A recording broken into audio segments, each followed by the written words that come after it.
नमस्कार, मैं हूं संदीप चौधरी। आज सीधा सवाल में मैं बात करने वाला हूं कमाई की, फंडिंग की, उसके सोर्स, उसके जरिए की। अब आप और मैं, हम जो आम आदमी हैं देश के, हमें अपनी कमाई का, अपनी पाई पाई का हिसाब देना होता है। आधार कार्ड होना चाहिए, पैन कार्ड होना चाहिए, आपस में लिंक होने चाहिए और ये लिंक बैंक से भी होने चाहिए, और तब हम अपना इनकम टैक्स रिटर्न भरते हैं। कहीं भी थोड़ा सा ऊपर नीचे हो जाए, नोटिस आ जाता है, अरे भाई ये कमाई कहां से आई, बताइए, ये कहीं काला धन तो नहीं, मनी लॉन्ड्रिंग तो नहीं हो रही, रीरूटिंग तो नहीं हो रही, अरे किसी आतंकवादी संगठन से पैसे तो नहीं ले लिए, अपराध से तो नहीं जुड़े हैं। यह तमाम सवाल से आम आदमी दो चार होता है। लेकिन आज मैं कमाई की बात क्यों कर रहा हूं, फंडिंग की बात क्यों कर रहा हूं? क्योंकि राजनीतिक दलों की जो फंडिंग है, अकूत पैसा है राजनीतिक दलों पर। हमारी राजनीति में धन बल एक कड़वी हकीकत है। उसी के सहारे पार्टी मजबूत भी होती है, प्रचार प्रसार में करोड़ों रुपए झोंक दिए जाते हैं। 2019 के लोकसभा चुनाव में जो आंकड़ा है, 60,000 करोड़ रुपए खर्च हुए थे। 60,000 दोहरा रहा हूं।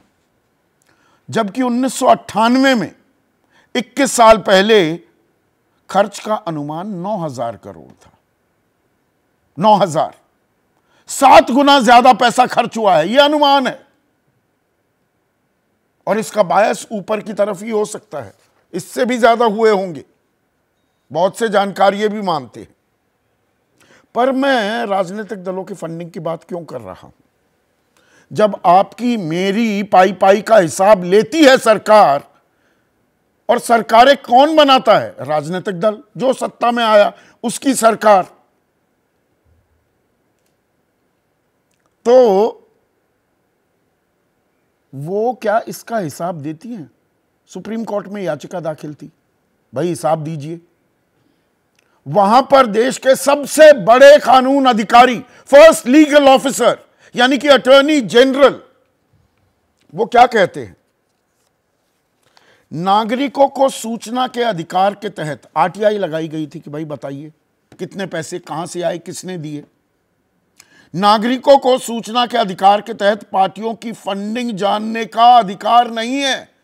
This is not a fundamental right. आप कौन होते हैं भाई पूछने वाले कि राजनीतिक दलों के पास कहां से पैसा आ रहा है, किसने दिए, कितने दिए। नागरिक बेहतर चुनाव करने के लिए उम्मीदवार की क्रिमिनल हिस्ट्री जान सकते हैं। अब ये बड़ा दिलचस्प और अजीबोगरीब तर्क है। उम्मीदवार अपनी शैक्षणिक योग्यता भी बताएगा, वो भी गलत बता देते हैं, कुछ होता नहीं है। वो अपनी चल अचल संपत्ति का ब्यौरा देगा, आमदनी कहां कहां से आ रही है रेगुलर, वो बताएगा, कितने आपराधिक मुकदमे दर्ज हैं वो बताएगा। पर जिस पार्टी से वो खड़ा हो रहा है, उस पार्टी के पास कितने पैसे हैं वो पार्टी नहीं बताएगी। ये जी मौलिक अधिकार ही नहीं है। और ये तब जबकि सुप्रीम कोर्ट एक बार नहीं, दो बार ये कह चुका है कि भाई ये ब्यौरा दीजिए। आज ही सुप्रीम कोर्ट ने कहा कि सभी राजनीतिक पार्टियां चुनाव आयोग को बंद सील कवर में इलेक्टोरल बॉन्ड देने वालों की डिटेल्स दें। अब मैं बॉन्ड वाले खेल पर आता हूं। यह 2017 के बजट में तत्कालीन वित्त मंत्री अरुण जेटली लेकर आए थे। अब उनका स्वर्गवास हो गया है कि पारदर्शिता आएगी पॉलिटिकल फंडिंग को लेकर। जी कैश में डोनेशंस आती थी, दान आता था, गड़बड़ झाला चलता था। इलेक्टोरल बॉन्ड्स के जरिए आप पैसे दे सकते हैं और पार्टियां ले सकती हैं। ये 1,000, 10,000, 1 लाख और 1 करोड़ तक के बॉन्ड्स हो सकते हैं। कोई भी नागरिक या कॉरपोरेट घराना खरीदेगा, दे देगा जिस पार्टी को देना चाहता है। ये 10 दिन के लिए विंडो खुलती है, ये खिड़की खुलती है हर साल, जनवरी, अप्रैल, जुलाई और अक्टूबर में, 4 महीने है ये। और चुनावी साल में ये 30 दिन की विंडो भी बन जाती है।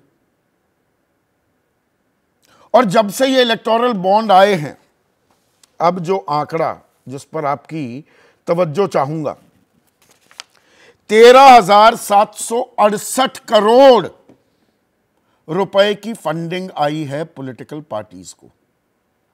13,768 करोड़।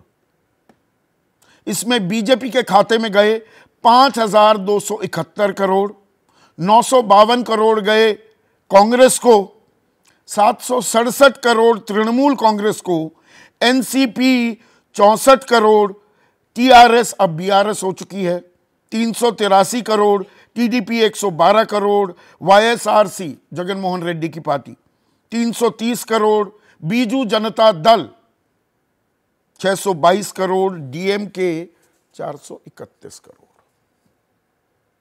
और इसमें एक और दिलचस्प आंकड़ा ये कि मार्च से अप्रैल 2019 चुनावी जब शंखनाद हो चुका था, 1/4 से ज्यादा पैसा उस वक्त गया इलेक्टोरल बॉन्ड्स के जरिए। 26% से भी ऊपर का पैसा, 26.26 मार्च से अप्रैल 2019। अब थोड़ा सा डिटेलिंग मैं आपको और दे दूं। 2019-20 में इस 13,000 करोड़ में से 2,555 करोड़ बीजेपी के खाते में गए, 100 तृणमूल कांग्रेस के, 318 करोड़ कांग्रेस के। पर अभी भी स्थिति आपके सामने साफ नहीं हुई होगी। भाई कॉरपोरेट घरानों ने दे दिए, तो उनके नाम सार्वजनिक क्यों नहीं किए जा रहे? ऐसी क्या छिपम छिपाई है? ऐसी कौन सी ऑफिशियल सीक्रेट एक्ट लगी हुई है? और इसमें खेला क्या है? हमारे देश में जनवरी 2017 में 1500 राजनीतिक दल थे और सितंबर 2021 में, पौने 4 साल में, यह आंकड़ा बढ़कर 2,858 हो गया। अब खेल समझिए आप, पॉलिटिकल पार्टी बना लीजिए, बॉन्ड से पैसे मंगवा लीजिए, जानकारी किसी को देनी नहीं। अब उधर से चेक ले लिया, इधर से कैश पकड़ा दिया। कालाबाजारी, हवाला, रीरूटिंग, मनी लॉन्ड्रिंग, और किससे पैसा आ रहा है यह हमें मालूम नहीं। जिन्हें हम चुन रहे हैं, जिन पार्टियों को हम वोट दे रहे हैं, बटन दबा रहे हैं। क्यों बढ़ गई ये पार्टियां? इतनी कैसे बढ़ गई? लगभग दोगुनी हो गई। 97.83% की वृद्धि। और खेल यही नहीं रुकता है, खेल एक और है। चंदे का खेल अभी भी चल रहा है।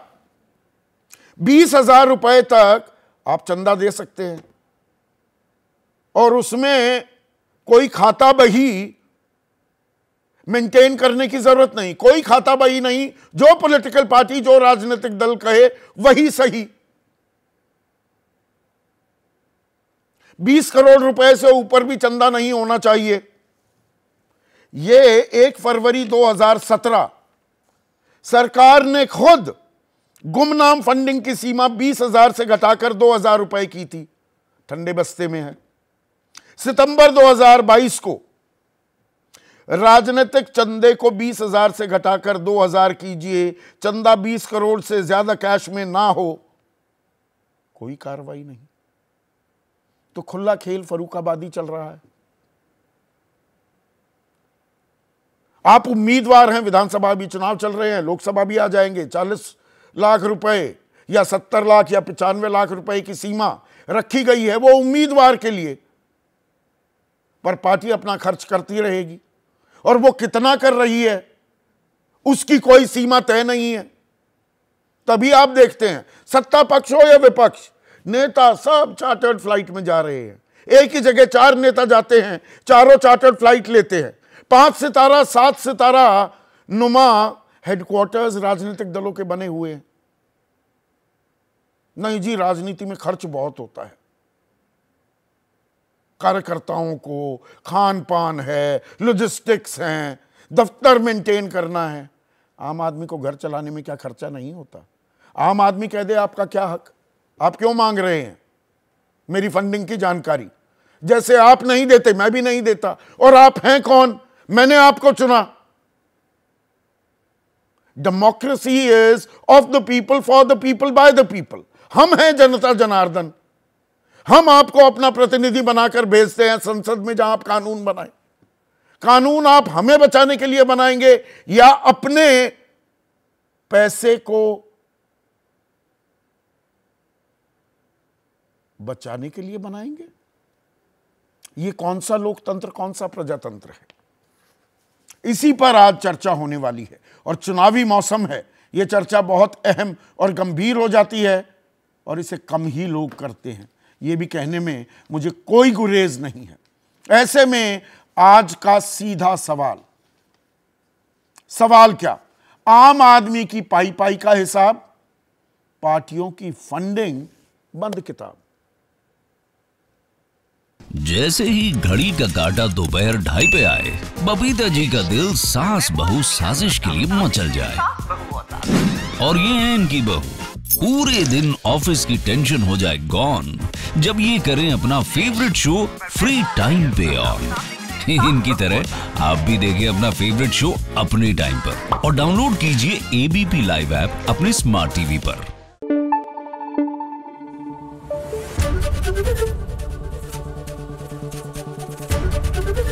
एबीपी न्यूज आपको रखे आगे।